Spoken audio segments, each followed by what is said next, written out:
Hi there, welcome to Oakland Side 510. I'm Tasneem Raja, Editor-in-Chief of the Oakland Side, Oakland's independent nonprofit newsroom.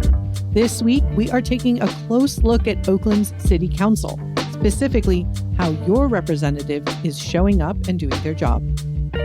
Our reporters counted every council vote in 2025 to tell you how often city council members were present for votes, how often they sponsored legislation, and what they had to say about their record.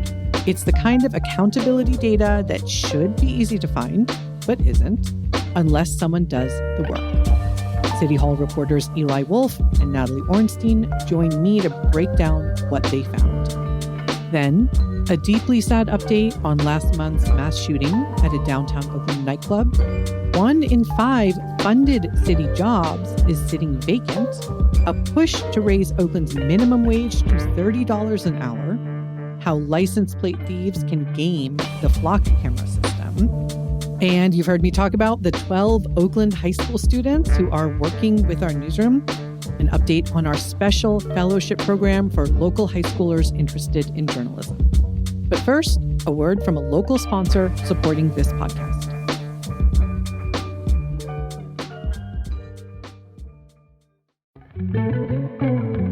Do you believe in healthcare for all? So does Lifelong Medical Care. For more than 50 years, Lifelong has cared for the East Bay community, providing compassionate, high-quality care to anyone who needs it, regardless of ability to pay. Now, Lifelong is celebrating its 50th anniversary with a special gala at the Oakland Marriott on April 4th. Join them to celebrate 50 years of caring for the East Bay community. Get tickets at lifelongmedical.org/gala. Every year, our newsroom takes a step back to look at how Oakland City Council is doing its job. Specifically, how often members are showing up and voting. To walk us through what we found at the end of all of that and why any of this matters, I'm joined by City Hall reporters Eli Wolfe and Natalie Orenstein, who co-reported this story. Eli, Natalie, thank you for being here. Thanks, Tasneem. Great to be here. Thanks, guys. Let's start with some basics, because I think a lot of people interact with City Council news without necessarily really knowing how City Council works. So, Natalie, can you just give us the quick picture? Sure. So Oakland has 8 city council members. 7 of those represent specific geographic areas in the city. So wherever you live in Oakland, you have a district representative whose job is specifically to represent your interests, your neighborhood. And then there's one at-large seat, which represents the whole city. Mm-hmm. So the council overall is responsible for passing laws, approving the city's budget, signing off on major contracts. Of course, they do all of this by voting. So the act of voting is one of the most important things a council member does. Mm-hmm. And they do a lot of that work first in committees, which are smaller groups of council members that meet separately to focus on specific areas like public safety, public works, finance. And then the items after that go to the full council for a final vote. Mm-hmm. So when we talk about voting records, we're really talking about 2 layers, committee votes and then full council votes. Right. And both matter. People might pay more attention to the full council meetings, but a lot of the real deliberation happens at the committee level. Mm-hmm. You know, that's where council members can slow things down, push things forward, or shape legislation before it gets to that full vote. Mm-hmm. Now, this data is technically public, right? It's all in the city's meeting minutes, but it doesn't come prepackaged anywhere. The city doesn't put out a report on any of this. So, Eli, can you tell us what you guys actually have to do to get it and make it accessible for the reader? Yeah, so the city publishes meeting minutes on its legislative website, Legistar, Mm-hmm. but those are individual PDF documents. So we're talking hundreds of pages across dozens of meetings. There's no dashboard. There's no compiled record that tells you how often each council member showed up and voted. We downloaded all of those PDFs and went through each of them one by one. By hand. By hand, yes. It's really the only way to get this information. That's our job. And even then, counting votes isn't as straightforward as it sounds. Sometimes a single piece of legislation gets broken into several recorded votes. We count that as one. Making things even trickier, 2 of the council members this year, Kevin Jenkins and Charlene Wong, only served for about half of 2025 for different reasons. So there are judgment calls involved in this reporting process, but we create some basic standards and then apply them equally to all the council members. Mm-hmm. I think the big picture is worth sitting with for a second here. These are elected officials. Voting as is their core job. And yet a constituent who wants to know whether their council member is showing up to vote has no easy way to find out unless a reporter like you guys does this kind of work. Yeah, that's exactly right. And it's not just attendance. I mean, the same thing is true of a lot of local government data, contracts, lobbying activity, campaign finance. All that stuff is technically public, but it's scattered across documents and formats that really aren't easy to use. Right. So part of what local journalism does is translate that into something that people can actually read and act on. Okay, so I just want to make sure I understand. One of the most important functions of a city council member is to show up and vote when there's legislation on the table. But what you're saying is they don't always do that? Yeah, they do not. As you'll see in the data in our story, there are some mechanisms to hold council members accountable for showing up to meetings, but really at the end of the day, they can miss a lot of votes and a lot of meetings. Okay. So I guess ultimately it just comes down to they can keep doing their job if voters keep electing them in. There's no punitive measure in place otherwise for a council member who misses a lot of votes. There are some consequences that council members can face when they miss a number of votes or a number of meetings. For example, eventually the council president could choose to remove them from a committee they sit on. But ultimately, accountability really lies with the voters. Okay, so let's get into what you found. Who had the best participation record when it comes to voting? Well, 2 council members had perfect attendance records and participation records for full city council meetings. That's Charlene Wong. She represents District 2, which includes Chinatown, San Antonio, East Lake, the Jack London district. And the other one was Rowena Brown, who holds the at-large seat. Neither missed any meetings or votes at those full council meetings. And it kind of fits into a broader pattern we saw, which is that the newest members of the council tended to have the best attendance overall. Zach Unger, who represents District 1 or North Oakland, was a close runner-up. He only missed a couple of votes at these meetings. Okay, who had the worst attendance record? That would be Carol Fife, who represents District 3. That's West Oakland and downtown. She missed the most votes at full council meetings, 27 overall, or about 19% of the total. Across council and committee meetings combined, she missed 78 votes total. Though 68 of those were excused absences, meaning she gave notice in advance. Okay, now in your story, I know she pushed back on how you guys framed that. Yeah, she did. Basically, she said that comparing the raw number of missed votes might be equal, but it's not equitable. Her point, in other words, is that council members have different obligations and that she's shown up in other ways to do her job other than voting. Okay. She pointed out that she sits on regional boards like the Alameda County Transportation Commission and ABAG, the Association of Bay Area Governments. And some of those meetings conflicted with council sessions. Fife also made the point that she considers her community organizing work to be the most effective part of her job, more so than legislation. She actually said, quote, legislation is almost irrelevant now. That is a striking thing for a legislator to say. Now, that being said, I know her legislative record is actually pretty active, right? It is, yeah. I mean, she's really prolific. She had the second highest number of sponsored or co-sponsored bills, 27, including some very substantive ones, like the amendments to restore the city's cultural affairs manager position and the Costco proposal for the former Army base site. So she's legislatively active even when she's not always in the room. What does that mean to sponsor or co-sponsor a bill? So it can mean a couple things. Sometimes it means that a elected official has actually authored legislation, worked with city staff to do that. Other times it can mean that someone has just tagged their name onto a bill, saying at kind of the last minute, oh, I endorse this. So it actually made tallying the legislation each council member was responsible for kind of difficult because there's not a really clear breakdown of who authored a bill versus who just put their name on a bill. Okay, understood. So in 2025, who sponsored the most legislation overall? That would be Noel Gallo. He represents District 5, the Fruitvale area. He sponsored or co-sponsored 30 bills. It's important to note he was council president for part of the year. So many of those bills were appointments to commissions, to boards, standard duties of that role, not available to other council members. Understood. Okay, how about the other end? Who sponsored or co-sponsored the least legislation in 2025? Councilmember Ken Houston sponsored the least. He represents District 7, that's Deep East Oakland. He sponsored or co-sponsored 14 pieces of legislation last year. He pushed back on the idea that he's not working hard on legislation. First of all, he's the guy behind one of the most debated and consequential pieces of legislation currently pending. That's a proposal for a city homelessness policy that would make it easier for Oakland to close and clear homeless camps, regardless of whether shelter was available for the residents or not. And Houston told us he's made many heavy lifts behind the scenes on other issues.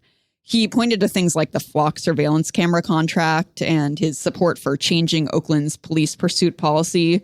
Those are examples of influence that don't always show up in sponsorship counts, he said. His line was, quote, "Even if I wasn't a co-writer of a policy, I spearheaded it." Now, Houston, as we've covered on this podcast and in our reporting, has had quite a first year on the council. He really did. And for this story, he's actually the only council member who told us he skipped a vote intentionally as a protest. This was at a Life Enrichment Committee meeting. The council was considering renewing Oakland's shelter crisis ordinance. That law allows the city to open emergency shelters and run homelessness programs that would otherwise face certain restrictions. So Houston made a motion to table this renewal, expressing frustration over how much Oakland spends on homelessness and over what he called a last-minute request by city staff. But when his motion failed, he walked out of the meeting. That action caused the committee to lose quorum, so no vote could happen. And when we talked to him, he was direct about it. He said, "I did that on purpose. I know my rights." And just for the record, for what it's worth, a few months later, the full council unanimously approved the ordinance anyway.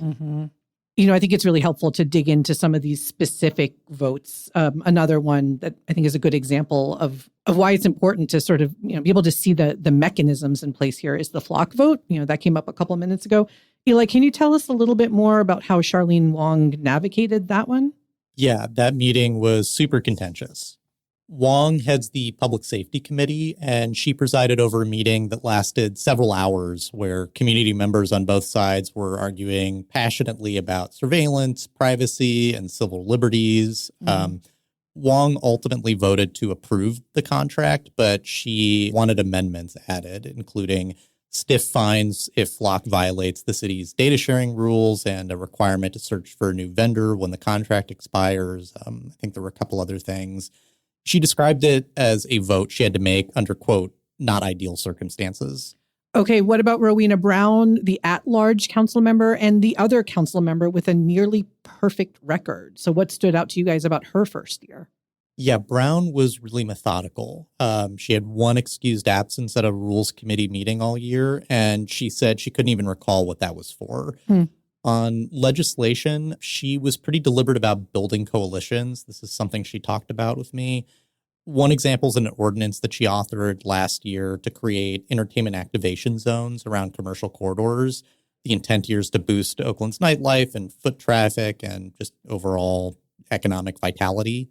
She talked about working closely with the business improvement districts, educational institutions, and nonprofits to kind of get this over the finish line. Her phrase was, quote, "That's coalition building."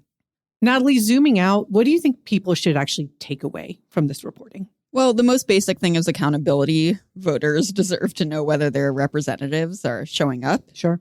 But it also reveals something a bit deeper about how differently council members understand their roles. Some see voting as the core piece of what they do. Others prioritize other pieces of the job that include community presence, behind-the-scenes work, constituent services. Neither view is entirely wrong.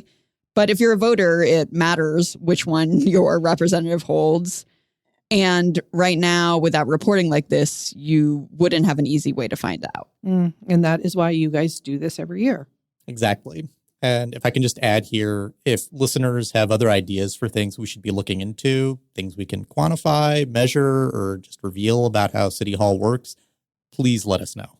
Eli, Natalie, thank you both. Thanks, Tasneem. Thank you. You can find their full story with a breakdown of every council member's record at oaklandside.org. We will also link to it in the show notes. And if listeners have tips or suggestions, you can find Natalie and Eli's emails also in the show notes.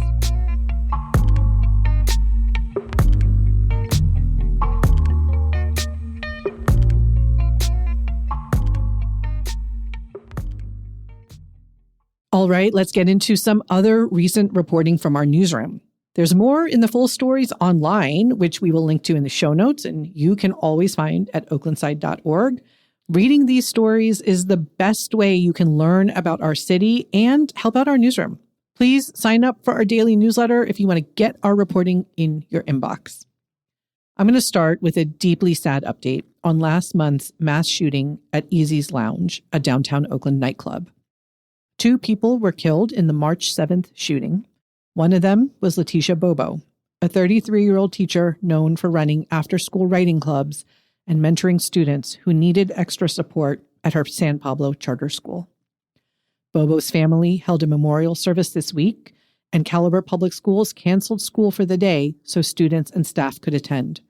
Our public safety reporter, Rosalind Romero, also published a separate story looking at the surveillance footage of the shooting, which appears to show one of the weapons firing at a rate that would only be possible if it had been illegally converted to fire automatically. An OPD lieutenant confirmed to us that it appeared that a fully automatic weapon was used. No arrests have yet been made.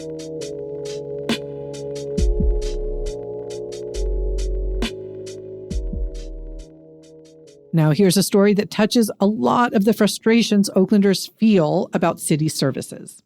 Eli Wolfe reports that roughly 1 in 5 funded city jobs is currently vacant. About 840 positions that the city is authorized to fill, but just hasn't. Council members call the numbers, quote, disgraceful at a committee meeting this week. 2 major departments that residents rely on, planning and building, and Oakland's transportation department, both have vacancy rates hovering near 30%. One big reason? Human resources, the department responsible for hiring, itself has a nearly 45% vacancy rate. And hundreds more positions are sitting unfilled simply because departments haven't submitted the paperwork to start hiring.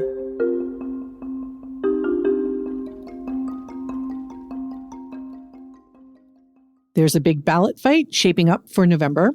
A coalition called Living Wage for All has started collecting signatures to put a $30 minimum wage on the ballot in both Oakland and Alameda County. The measure would require businesses with more than 100 employees and more than $1 million in revenue to hit that wage floor by 2030. Smaller businesses would have longer to phase it in. Oakland's current minimum wage is $17.34 an hour. Organizers say that polling shows that more than 70% of county voters support this idea. Business groups are expected to campaign against it.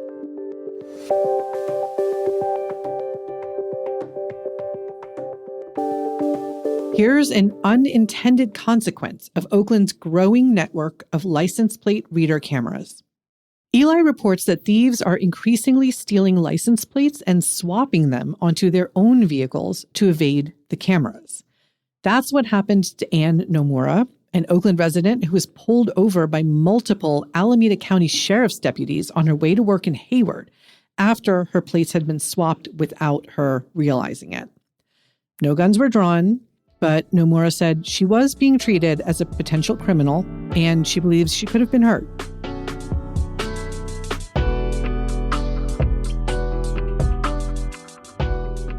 Here's a quick update on something Oakland travelers may be wondering about. ICE agents have been deployed to at least 14 airports around the country to help with TSA during the government shutdown, with some airports seeing wait times of several hours. But as of this week, Oakland's airport has not seen any ICE deployments. And a spokesperson says security lines have not been longer than usual.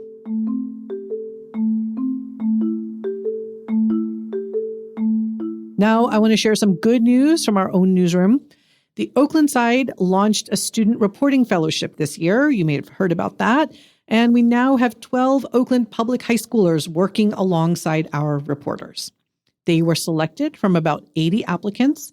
They represent 7 schools across the city. They're developing story pitches, conducting interviews, and learning a lot from their Oakland Side reporting mentors. Fellows who complete the program will receive a $1,500 stipend. We cannot wait to share their work with you. Look for it soon at oaklandside.org. Finally, some education news you may be feeling come August, if not sooner.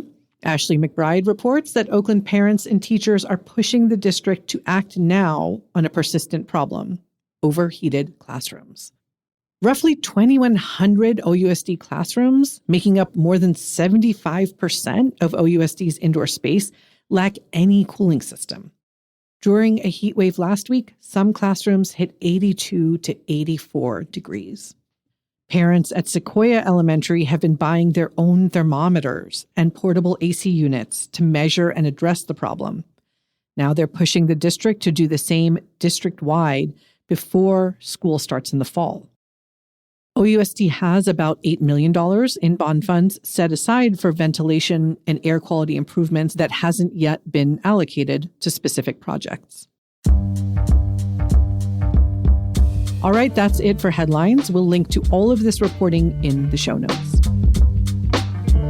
That's this week's episode. You can find all the stories we talked about today at oaklandside.org. Sign up for our daily newsletter to get our reporting delivered to your inbox.